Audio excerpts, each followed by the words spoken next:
Welcome. Before you think about new models of independent living, look at what your existing stock is, because you may have very old apartments that you can redo.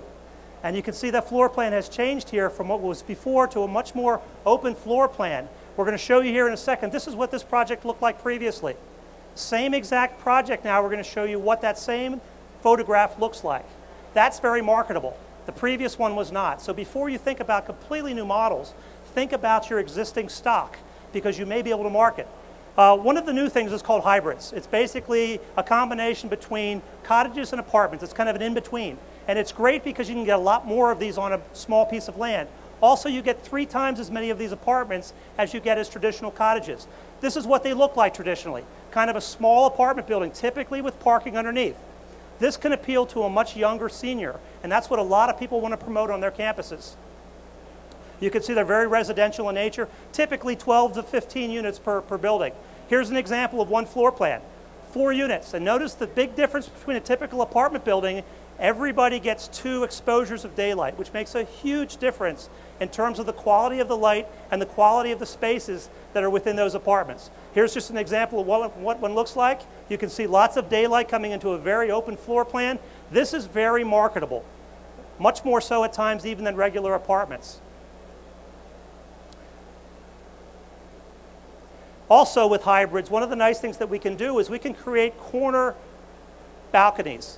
And what's nice about the balconies is you make sure that they're an extension of your living space. It's just not a small place you can put a chair, but it actually is an extension of your living space.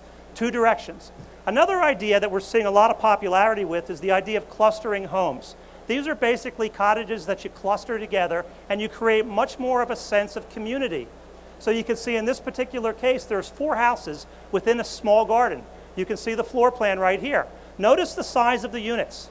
1 bedroom with den at 1,000 square feet, 2 bedroom at 1,150. These are really small units, but they're very, very attractive because people are understanding with the recession, they can live with less.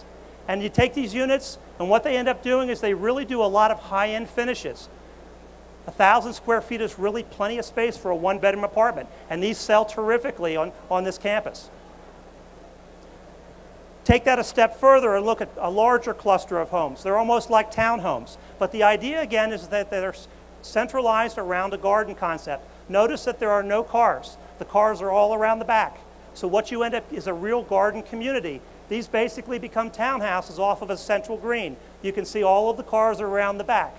Nobody likes to look at cars, so the better job we can do at getting the cars out of sight, the more attractive that community is going to be. And again, these happen to be 2-story. And again, many of the seniors that are moving into these projects are still very able. They're attracting a younger senior. Staircases, 2nd floors, which are often some type of a 2nd bedroom possibly, or a hobby space or a small office. Very attractive, very marketable in this climate. The last idea I'd like to show you is taking kind of a number of these concepts and putting them together. The idea of pocket neighborhoods. It's again the idea of creating a small community within a large community, so that there's really much more of a sense of connection with the people that you live around. Here's an example of one of these courtyards where there are about 7 units. And again, what's nice is everybody gets at least 2 exposures of daylight. Some of the units even get 3. There's a central garden, so there's a real sense of community with those 7 residents. And what also happens with this particular site, it's a very steep site. So what we actually use the buildings for is to kind of step down and become the retaining walls so that all of the gardens are dead level. 7 units open to a garden, you step down the hill, 7 more gardens open to another garden. And you can see how tight that is, 35 feet apart.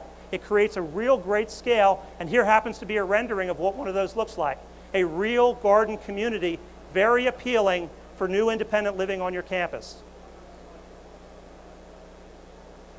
Another part of this, here you can see the overall plan. This happens to be a project in Oregon. And you can see how the garden neighborhoods basically step up the site to what is the more communal building at the top. What's nice about the community building is you've got all of your community functions there. You've got your dining rooms. Here is the main street that's created. And what they've also done is they've created loft apartments above this, so that if you are a little more frail and you still want to be part of the whole new experience, you can live right above the commons area and come right down to it. So accessibility is very, very easy. But a real quality of life, and those are the types of ideas that you can do on your campuses to really increase the marketability of your units and increase your occupancy. So thank you very much.